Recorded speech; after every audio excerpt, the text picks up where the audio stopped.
Good morning. Welcome to the First Unitarian Fellowship of Nanaimo. My name is Bill Wolverton, and I'm your service leader this morning. Whatever your ethnicity, theological belief, gender, sexual orientation, age, and everything else that makes you who you are, please know that you are warmly welcome in our community. If this is your first time with us, a very special welcome to you. If you're joining us online, please consider sharing your contact information with us. We'd love to welcome you to the community. We have a wonderful website, ufon.ca, and invite you to check it out for more detailed information about who we are, the services we offer, and how you can connect to us. We acknowledge today that we meet on the unceded traditional territory of the Snuneymuxw First Nation. As Unitarians, we are committed to the work of reconciliation required to address the harm done to all Indigenous peoples and their cultures by non-Indigenous peoples. We have much to learn from the Indigenous perspective that the earth is the source of all life and that our responsibility is to honor and care for it. It's time for today's announcements. We thank the AV team for providing this morning's photo of water lilies. Did you know that Fufon is a fragrance-free zone? Some people have severe adverse reactions to scented items, including laundry fragrances, lotions, shampoos, and colognes. As we all contribute to Fufon's welcoming environment, we ask that each of us be respectful of others' sensitivities, including scents. A reminder that the annual general meeting of the Fellowship and the Foundation will be held next Sunday, September 18th at 1 p.m. And now an announcement from the Roof Task Force. Hi, everybody. I'm making this announcement on behalf of the Roof Replacement Task Force and the board. So first of all, good morning. It's really great to see everyone back from our summer adventures.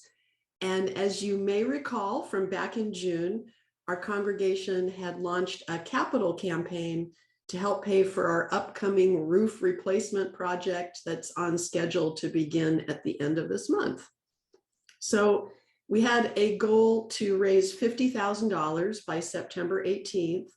And we knew that was ambitious because we're a small congregation, and also because the campaign began in the second half of June, just as everyone was departing for their summer vacation. And notwithstanding that, we've done very well so far, having raised over $17,000 as of this past week. So amen to that. And so on behalf of the board, I'd like to express enormous thanks and gratitude to everyone who's contributed so far. Your generosity has been truly remarkable, and it's much appreciated. And in expression of that appreciation, a group of 5 donors has put together a matching challenge grant of $12,000 to match donations coming in from now through the end of the campaign, which we've extended to the end of this month. So the way this works is that any amount of money a person donates over these next 3 weeks will be matched dollar for dollar. If you donate $100, it becomes $200. If you donate $2,500, it becomes $5,000, and so on. Of course, to claim the full $12,000 challenge, we need to raise that amount. So that's why we call it a challenge grant. We'll keep you posted as the month goes on. And once again, we thank everyone who supported the campaign very generously so far. Thanks for your time this morning, and back over to Bill. Thanks, Debbie. To find out about all special events, groups, and meetings taking place in the Fellowship, either go to the calendar on our website or read the weekly update email sent you on Thursdays. Let us now enter into sacred time. Patrick, our music director, will lead us into worship through music.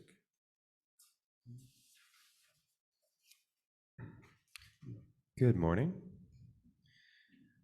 So today being Water Communion, I'm going to play a little medley of songs that I put together that are all in some way or other about water.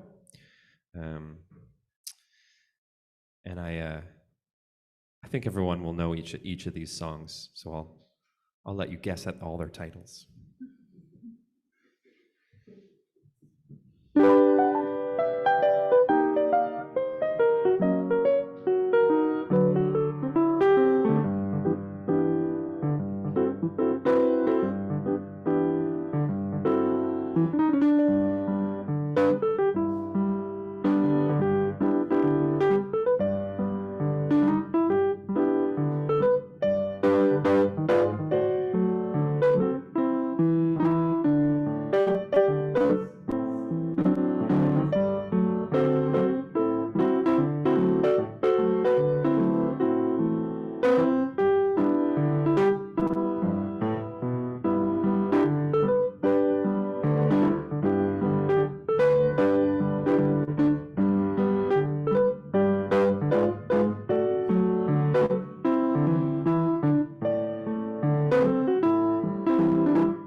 Thank you, Patrick.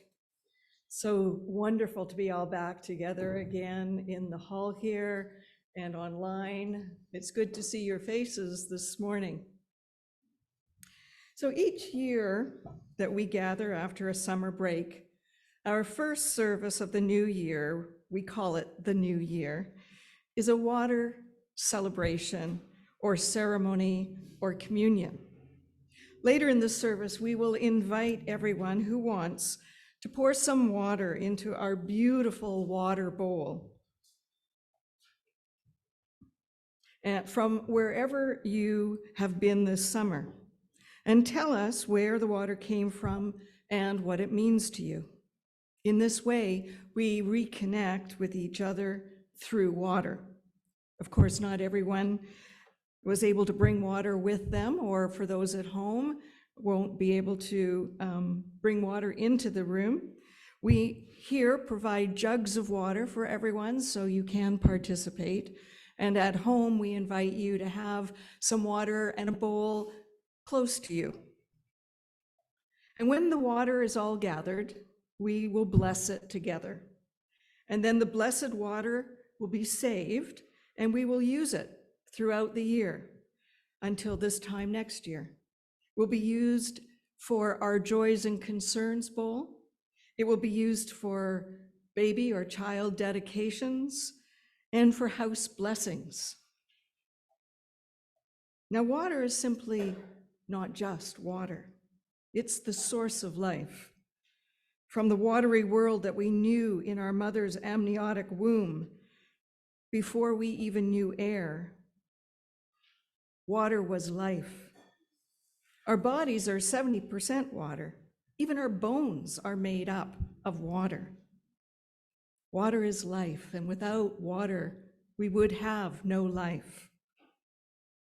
Water is used as symbol or metaphor for many things. It's a symbol for life, both the physical life and the spiritual life. Water is a symbol for power because it both renews and destroys. Water changes. Water adapts. And the many forms that water takes can also be a metaphor for the many ways that we move through life.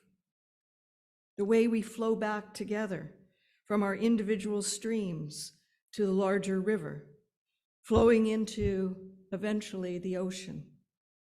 And as we flow back together today, back into this beloved community, let us light our chalice.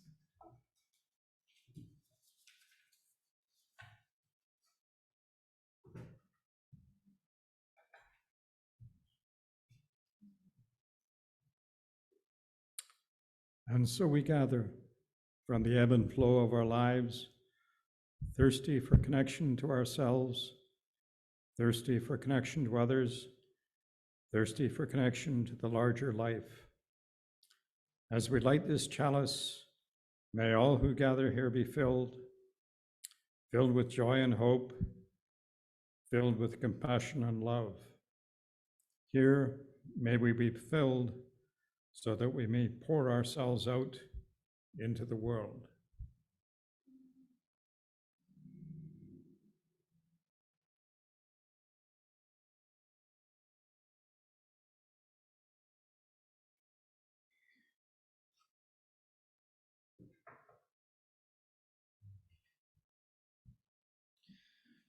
Please join us in singing our first song today, I've Got Peace Like a River.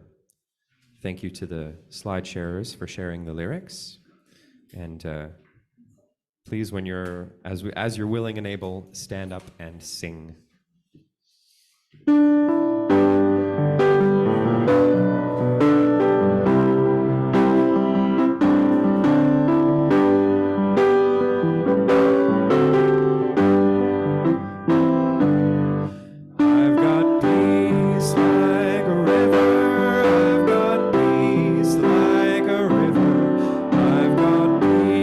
Like a river in my soul.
soul. I've got pain like an arrow. I've got pain like an arrow. I've got pain like an arrow in my soul. I've got tears like the raindrops. I've got tears like the raindrops. I've got tears like the raindrops in my soul. I've got tears like raindrops. I've got tears like raindrops. I've got tears like raindrops in my soul.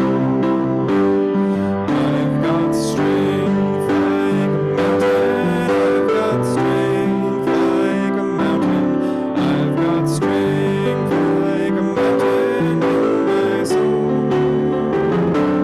I've got strength like a mountain. I've got strength like a mountain. I've got strength like a mountain in my soul. I've got peace like a river. I've got peace like a river. I've got peace like a river in my soul. I've got peace like a river. I've got peace like a river.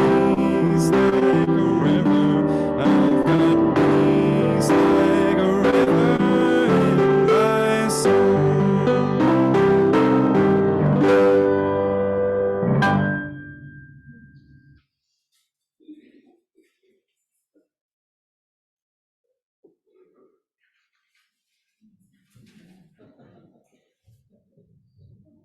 Yeah. Our relationship to water is different depending on where in the world we live. On the island here, we think we have an abundance of water. As we are surrounded by it, why should we think otherwise? But we've been in a drought here for many years. And you can see this in the cedar trees that are thirsting for water. And because they're not getting it, they're dying. So even here, when we seem surrounded by water, we must not take water for granted. Georgie, the woman who read her story, has done a lot in her life to bring water to her people and in many other ways. One thing she did was to create the Georgie Badet Foundation, which is a charitable organization that aims to provide clean water and sanitation for the people of her country, Burkina Faso. They build wells and restore wells. They provide technical training in well operation and maintenance and educational programs on sanitary and hygiene practices. Here on our island community, one of our members, Helen Nation, and her husband, Bob, have dedicated a good part of their lives to something very similar. Helen and Bob live in Duncan, and you might remember that Helen was away for many months earlier this year.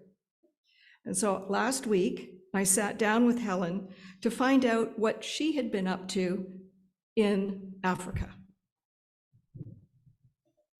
So Helen, hello, and thank you for being with us today and talking to me today. You've been in Tanzania more than once, over a number of years. And I'm wondering if you could tell everyone about why you first went and the project that you got involved in. Well, it's historical. we first went as CUSO volunteers in 1968, which is, you know, a standard framework. Lots of young people out of college did this in those days. And we, at that time, we were just working in the capital city in urban jobs, you know, Bob at the government computer and me at the government library service. So we really didn't get close to villages to speak of very much. But then, you know, over the years, we did our 2 years there, and then over the years, we'd go back for visits periodically. But the main going back was in 2007 when we went with a British anthropologist who also had long-term connection there. She'd done her PhD on this area that we're now connected with. And she was getting elderly and said, oh dear, how can I get back there? And we said, well, maybe we can help you do that. And so we pushed her wheelchair through the mud and the rain. And I was just pushing a wheelchair in Vancouver last week and thinking how much easier. Anyway, so we went back with Dr. Allison, and she, of course, went direct and stayed in the village so we did the same thing in the village and stayed there for 2 months with her and looked around and thought, oh my goodness, many things are needed here. And we talked to our host Alex and said, what do you think you need most? And his reply was safe, clean water. So we sort of said, gee, we could try and get that for you. So from there, we started trying. So, I mean, we came home from that visit and then we started raising money and sort of educating ourselves about doing water projects. And then we went back in a couple of years. We came back 2008 from that. We didn't go back to 2010, I think, with some money in hand and some confidence to start a water project. And we've been going back every few years ever since. Now we've done, 3 village water projects. And then of course, COVID intervened and we hadn't been for 5 years and I finally got back there. And this time I have to say, they said, oh, water's doing well and we'd like you to build a classroom this time. So we're into a different, so there's still a few bit of water we can tweak, but anyway. Helen, could you describe the actual thing that got built? In the water? Yeah, for the water project. Well, the first project we did in the village we stayed in Kikombe, we did 4 wells, which was just simply drilling, getting a driller to drill wells and put a pump on top and get people to come and pump the pump and get the water out. So that was about as simple as you could get. But then when we went the next time, the neighboring village called Malagosi, we were going to concentrate on, and we looked, we went to visit them to see where they might want their wells. And they sort of said, shyly, well, we do have a spring up in the hills, so we went to investigate the spring with the water engineers and discovered the spring was actually a little bit higher in elevation than the village. So we were able to do a gravity-fed pipe from the spring, which then meant it came out into, sort of taps. It didn't have to be pumped the way the wells did, but you could turn a tap and the water would come. Wow. So we put, numerous taps around the village, did the piping from the spring. And that was the same model with the third village when we went again, which was a bigger village and a further away spring, but the same, piped water situation. Fantastic. That's about all the engineering I know. So today we're reflecting on how water and community building relate. Can you tell us maybe something about how community building and the Tanzania water projects were related? Well, it's an interesting question because they already have, very strong communities. And, that's how they had already decided that water was what they needed, certainly. Tanzania, having been a sort of socialist country for a while, it had a lot of, the government had set up a lot of governing frameworks, and they have a framework for a village committee, which consists of certain people, and it includes a water committee. Whether you have water or not, you've got a water committee set up in this framework. And the people who are on the committee, it's supposed to include women, and so there's very definite government guidelines, and these committees really function and meet and do what they're supposed to do, deliberate on for the good of the village. And one of the things I did on this last visit, I was at 4 different village committee meetings, because all the villages I had been connected with wanted to see me and have me at a meeting, and the meetings go on for hours, and of course I don't understand every word, but so the community is already there in a sense, and they were able to very definitely say what they wanted even before we started, because I thought, well, we dread that the people have to take charge of their own project and feel it's theirs, not yours, and so we'd go in. Well, first of all, when we were doing the wells, we went to a village meeting, and I thought, oh dear, how is this going to go? We have to ask them where they want the wells. And I thought, oh, is there going to be a whole lot of fighting? I want it near my house. The chief wants it here. And well, no, they knew they wanted it near the school and the village clinic, and the, absolutely faultless choices, as far as I was concerned, all for the good of the community. So they already had that, sense. They weren't fighting over getting it near anybody's house or anything. It was at the official, semi-official sites, you might say. So that's where they went. And similarly with the other, it's gone that way always. And I don't know if, sorry, Bob is, oh yeah, I don't know if Tanzania is, particularly good that way, or well, I think it is, in fact, yes, because they've had this sort of, I don't know, socialist mind frame for some time, but I think that must come out of the village, the village people themselves as well. It hasn't just been imposed on them. One of the things that the government does with the water, like when we did the water project, we worked with the water department from town, which had engineers, but what they also have are people who train the village, train the water committees in the village how to look after a water system when they've got it. So there's maintenance and there's gathering. They actually gather little sums of money from people and keep an account for repairs or for whatever. And when we went back the first time, Malagosi was able to say, well, we've got such and such in the account, and we've got enough that we were actually extending, so I can't fault them at all, whereas when we first started out, we'd read some reports saying, oh, some water projects fail, within 5 years and this and that. Well, ours haven't. Ours are still going, and I credit the local communities, more than anything, that they're committed to it. And what else can I say? I don't know. That's great. But that may not be typical, but it's my very positive experience in Tanzania.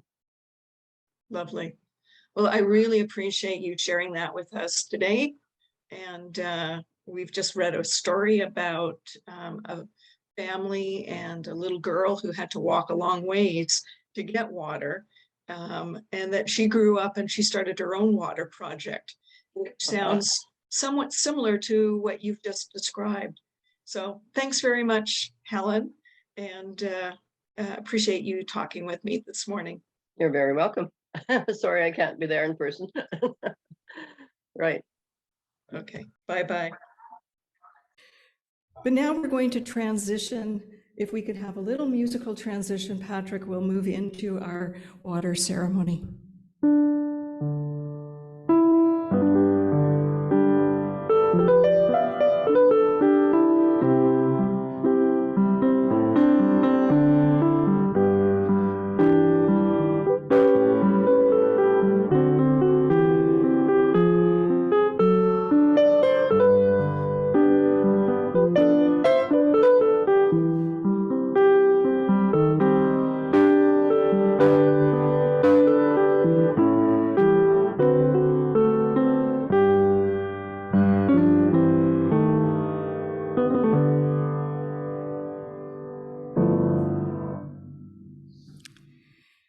In the words of Mel Hoover and Rose Eddington, water unites us. All water is one water, shape-shifting as it goes on and on in its unending cycle. The stream we gather by unites us with all the waters of the world, for all life depends on water. That's why this common everyday element on which our very lives depend is sacred. In our thankfulness for water, let us remember to honor, to cherish, and care for it, for our own lives, for all life touched by water, and for those who come after us. The beginning of our water ceremony will be a song and the calling in of the 4 directions using water.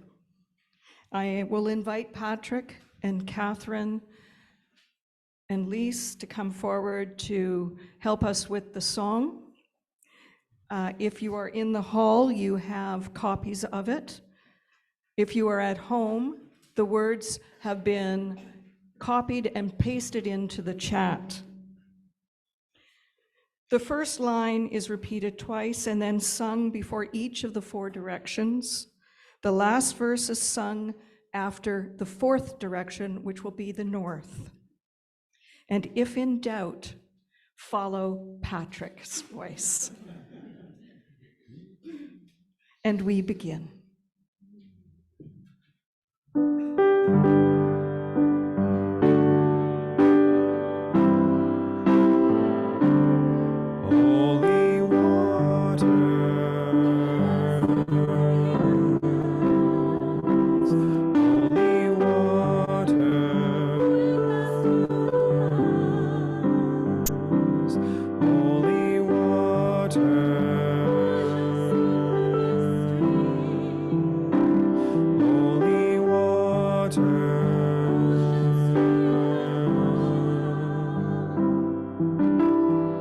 Waters of the east, rise up, waters of the east, as the sun rises each morning. Rise in us the tides of change, renew in us hope for this new day. Waters of the east, rise in us the energies of new beginnings.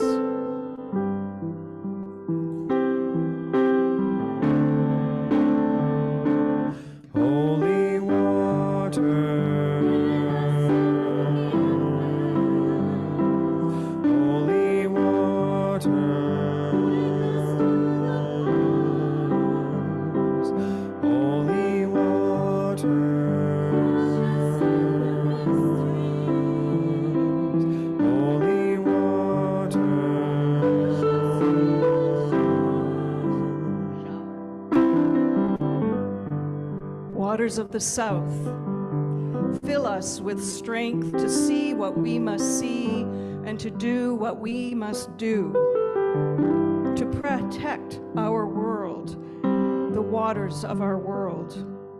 Give us strength to keep going when we are tired and when we are in despair. Waters of the south, fill us with your strength.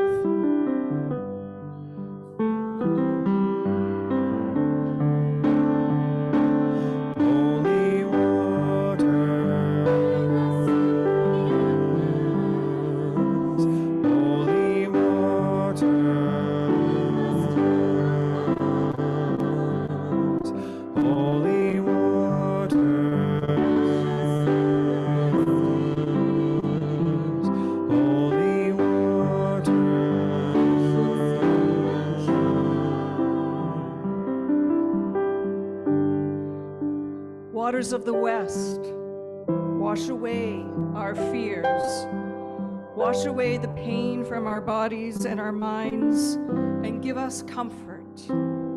Waters of the west, you are a balm for our tired and scared souls. Waters of the west, wash away our pain.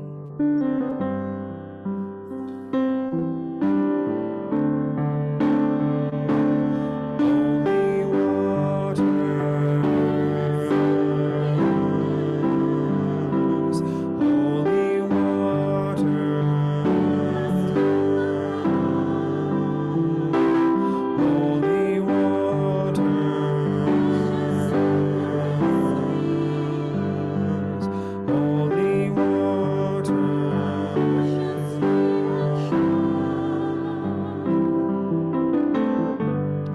waters of the north, submerge us in your deep and still waters. At the end of our day, we need your deep stillness that we might reflect on our thoughts and actions, and in the reflecting gain awareness and wisdom. Waters of the north, submerge us in your stillness.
You are each now invited to come forward and either with the water you brought with you today or using some of the water in these jugs, share with us where the water came from and what it means to you.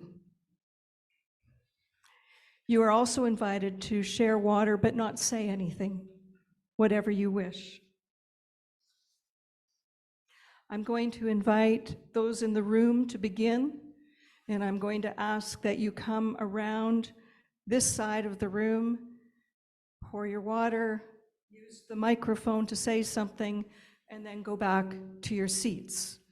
And once we are completed in the room here, then we'll go online. And if you are online and wish to share, then just put your electronic hand up, and our spotlighter, Ruth, will find you. And like we do for Joys and Concerns, put your image up on the screen so that we can see you when you're sharing.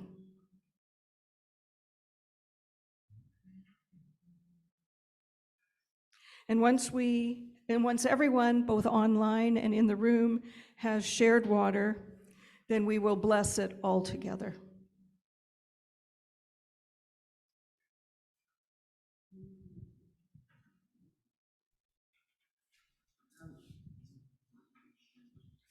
This water represents three things. The biggest one first is the Salish Sea, which I had the joy of flying over this summer. I hadn't done that before in a seaplane. Had to get to Vancouver in a hurry, and it was a wonderful experience and such a beautiful view from up there. The second one is all the lakes that I walked around all summer long. Nanaimo has so many beautiful lake walks, and I really value those.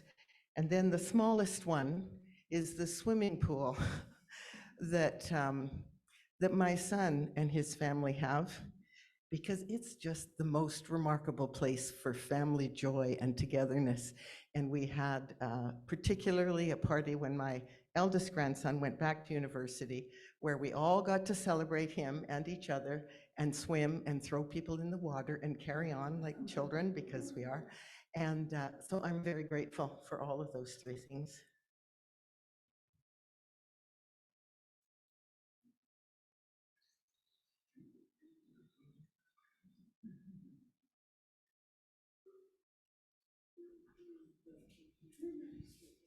Hi, this water represents the lakes that I swam in up near Whistler when I spent 3 days with my two daughters, one from Vancouver and one from Denmark, and the Denmark family were over, so thank you. Reusable container.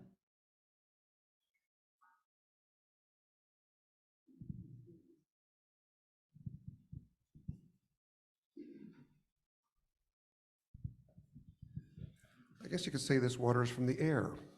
We got it through our dehumidifier, and which is part of our air conditioning, and which has kept us nice and cool during the heat wave that we had here this summer. So it's kind of a unique type of water.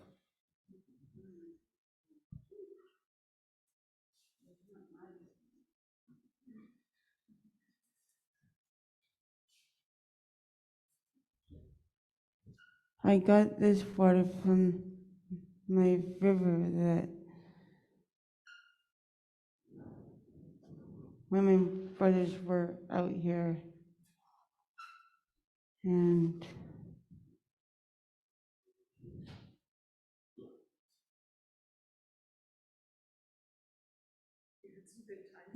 then I had good times with them when they're here. Did you go swimming in the ocean with them? No, like in July, I was swimming with my girlfriend from Victoria. Okay. Thank you, Charlotte.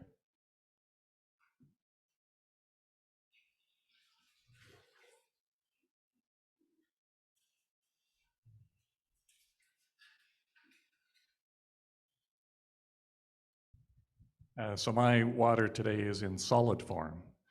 It's actually, I brought ice, and it's in acknowledgement of the melting of the glaciers that we're experiencing right now. It had a big impact on Pakistan recently, as you know, the massive floods there. But also for the little luxuries in our life, that it wasn't that long ago you couldn't get ice in the middle of summer, the middle of a heat wave. And now I have a button on my fridge and I press it and out comes ice, and I really I use it all the time. In fact, I suffered this summer because my ice maker broke. And so I had to go on Amazon and get the pieces to repair it, but I did repair it and I was very pleased with myself. So that's ice.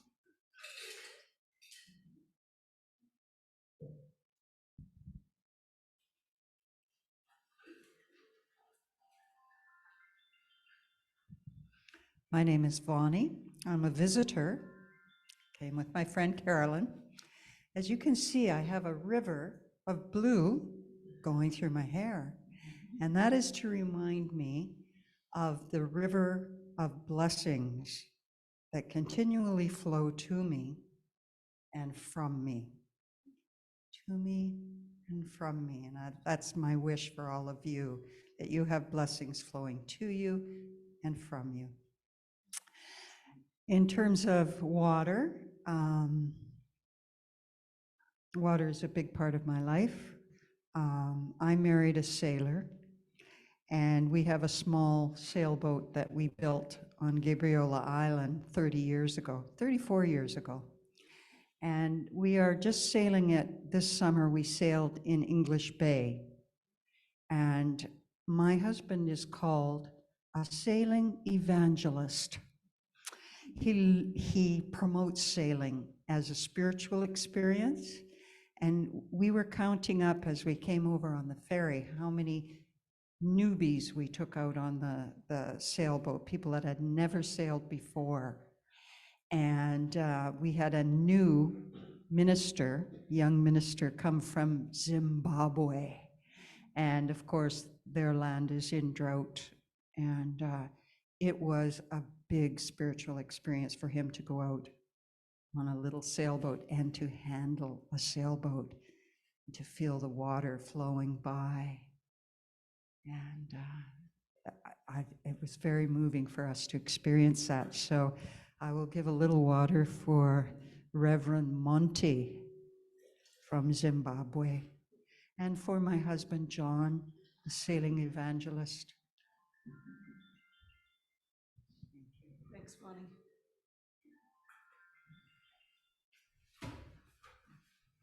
So the water I would like to add is symbolic, I guess. It's represents the water in my pet's water dish, because I have a sick dog right now.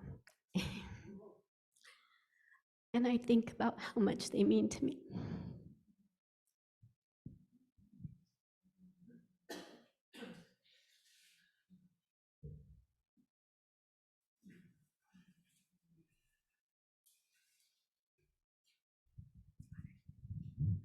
Well, water, I think, is the ultimate symbol of life.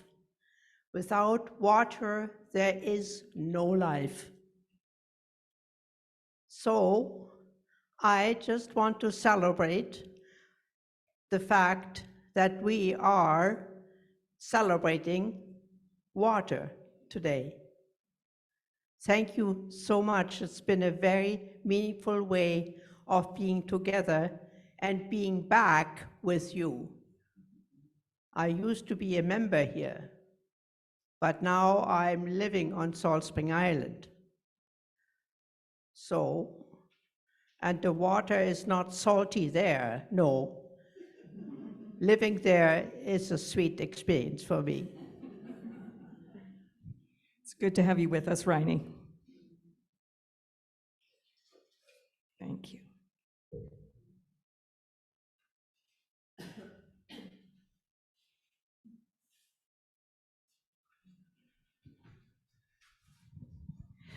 I'm going to pour this tiny bit of water to represent the tiny amount of rain we've had during this drought-ridden summer.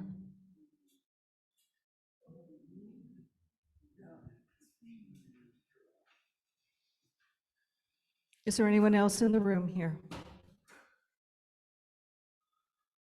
Then Ruth, is there anyone online?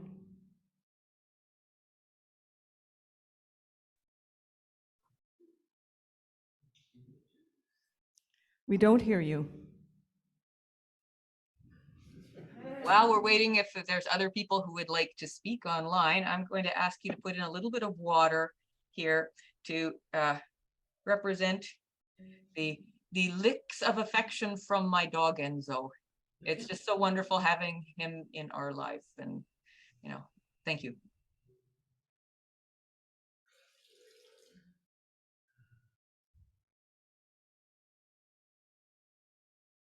And Debbie. Thanks, Ruth. My water is in this tomato. My husband, Bob, was able to plant the vegetable garden of his dreams this summer, now that he's retired and now that we have a big property.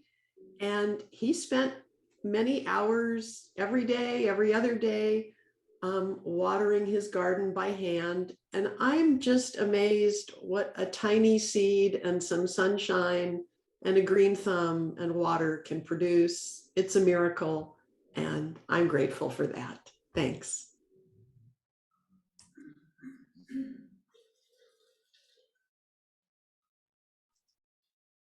And Anne.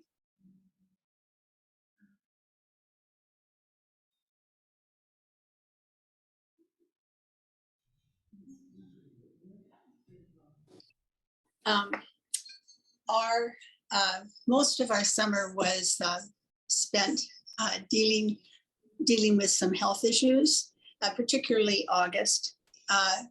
And Hugh is alive and well, thanks to the brilliant surgeons, emergency surgery that he got in Victoria. And then after, he's resilient. He was a rugby player. That's all I can know as to how resilient he is, because he got pneumonia. And he's doing much better. And so the water that I have came from our faucet, and I'm going to call it healing water, because we're pretty housebound, and local water I'm so grateful for.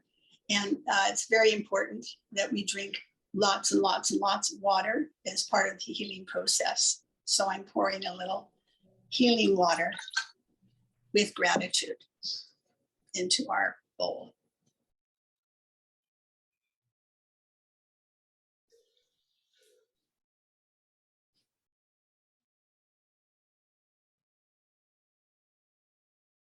I'm not seeing anyone else online right now.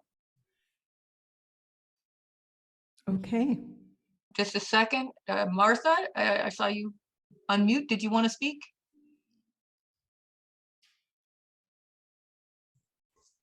Am I, oh, phooey. Am I on now? Yes, you are. Oh, good. This is water to celebrate the installation 15 minutes ago of my brand new washing machine. It replaced my 20-year-old washing machine that died a terrible death a month ago. And it's taken this long to have this amazing looking, somewhat scary looking, wonderful washing machine installed. And I've got a little load in it right now. So this is for washing machines, which I've really come to appreciate. It's eco-friendly, which is a good thing for water in my washing machine. Yay.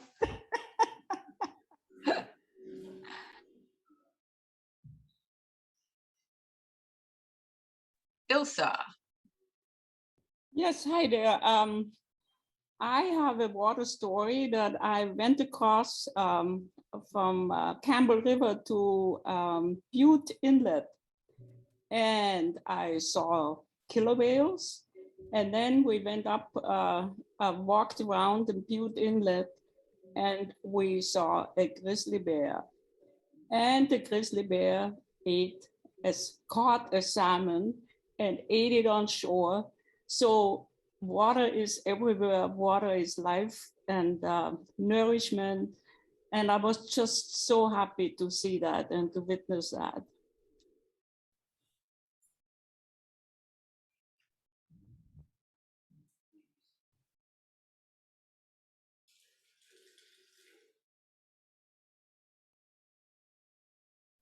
I don't see anyone else that's unmuted or any other hands up online. So back to you, Reverend Deborah. Thank you, Ruth. I invite you now to share with me the blessings of the water.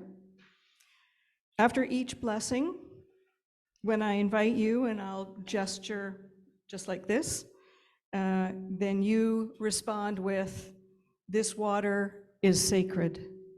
This water is sacred." And Bill will speak it up here too, just to remind you.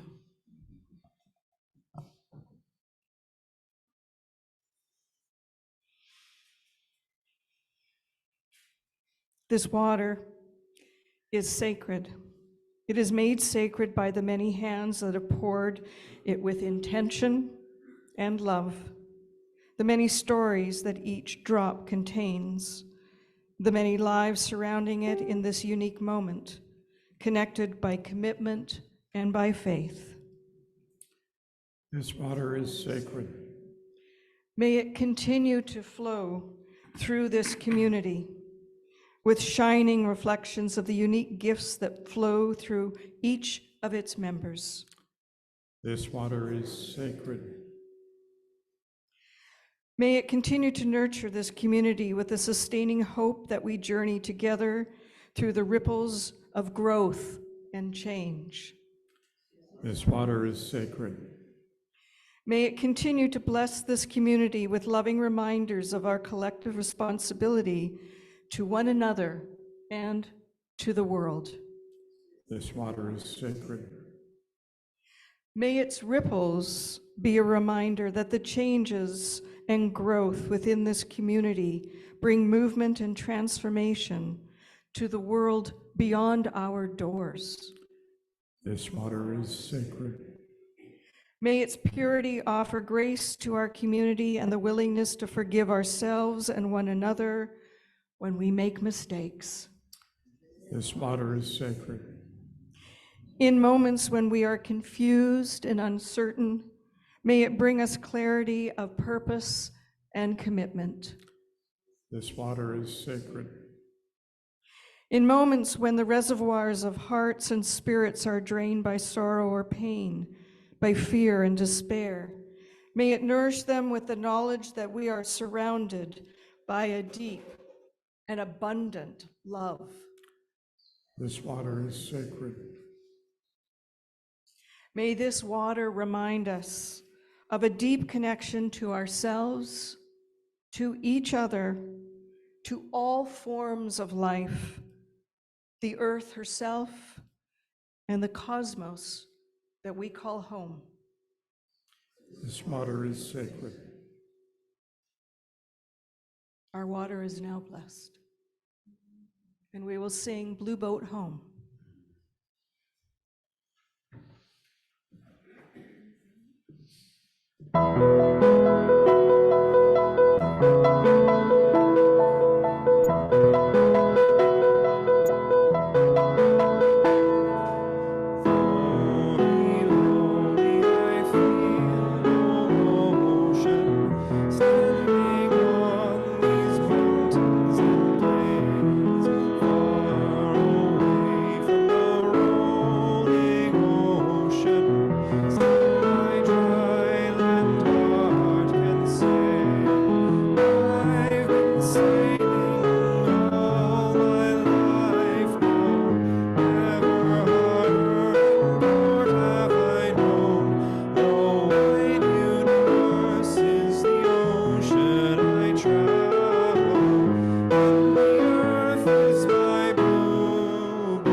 The Greening Tree Project, where we share personal stories each week on what we are doing to mitigate the climate crisis, will resume next week.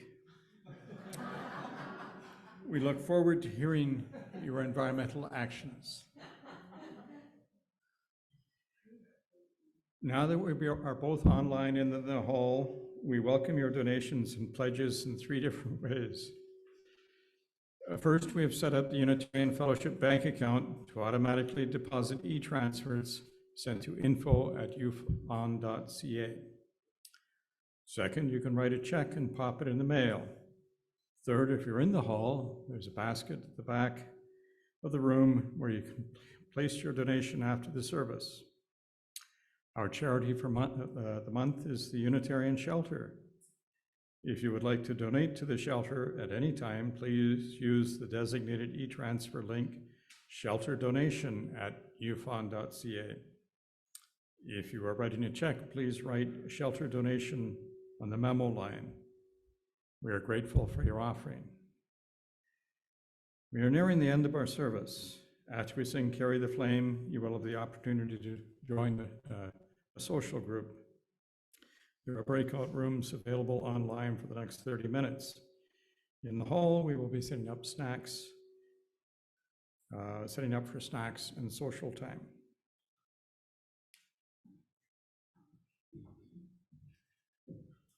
Thank you, Bill. And so we have regathered. We have followed the flow of our lives and mingled with the watery ways of others, quenching our thirst for true connection to ourselves and to others, and to a larger connection with all of life. As we extinguish our chalice, may all who have gathered here today, wherever you may be in our multi-spatial community, be filled with joy and hope, be filled with compassion and love. May you be filled right up, that you may now pour yourselves out into the world.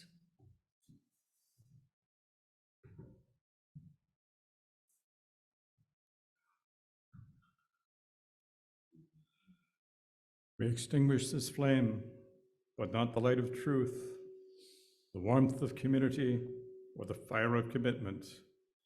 These we carry in our hearts until we are together again.